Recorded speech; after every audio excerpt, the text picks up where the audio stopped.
So hello दोस्तों, फिर से एक नई वीडियो में आप सभी का स्वागत है। जी हाँ भैया, खेसारी लाल के एक ठे गाना होए वाला बा, मरत बाड़ा कैसन जैसन वैसन तैसन। साले का खोपड़ी तोड़। तो भैया वो मंगल मूर्ति पे ये गाना आवे वाला बा, जौने गाना के भैया गौली हुआ खेसारी लाल यादव। अच्छा।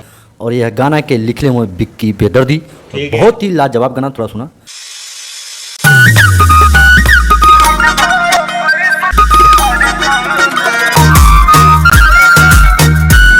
जी हाँ, गाना के बिक्की बेदर्दी लिखले हुए हैं और ये गाना के जो म्यूजिक दिए हैं भैया आर्या शर्मा। हमारे मतलब आपको मत सिखा। और सबसे बड़ी बात, जो खेसारी लाल के साथ ठुमका लगाते हुए नजर आएंगी रक्षा गुप्ता। जी हाँ, बहुत ही जोरदार गाना होने वाला है। तो भैया मंगल मूर्ति पे यह गाना आएगा। अच्छा। और बहुत मस्त मस्त अभी गाना आ रहा है, पावर स्टार पवन सिंह का भी आने वाला है। और भैया खेसारी लाल के गाना एकदम तहलका back to back Khesari Lal लगे हुए हैं और पवन सिंह का भी कुछ पता नहीं चल रहा। देखते हैं जैसे पावर स्टार पवन सिंह गाना आएगा, हम आपको जरूर बताने की कोशिश करेंगे। और भैया बहुत नीलकमल सिंह का भी गाना आया था, समर सिंह का भी जोरदार जोरदार गाना आ रहा है। अच्छा। तो यार कहीं ना कहीं बहुत अच्छी बात है। और यार तो लोग यार चैनल कहीं सब्सक्राइब ना करते हुआ यार, बहुत गुस्सा बढ़ा यार।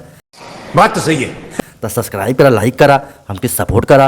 अगर तो उनके वीडियो बनावे कि हमारे सिंगर भाई लोग देख रहे हैं तो भैया कमेंट करें, हम आपके लिए जरूर से वीडियो बनाएंगे। ठीक है।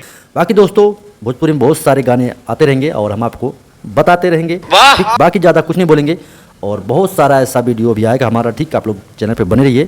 थोड़ा काम की वजह से थोड़ा वीडियो कंटिन्यू नहीं आ पा रहा है, इसके लिए क्षमा चाहता हूँ। ठीक है। बस आप लोग सपोर्ट दिखाइए और प्यार दीजिए। और जैसे नया वीडियो आएगा गाना हम आपको जरूर बताएंगे। ठीक, मिलते हैं किसी नेक्स्ट वीडियो में। जय हिंद, बाय।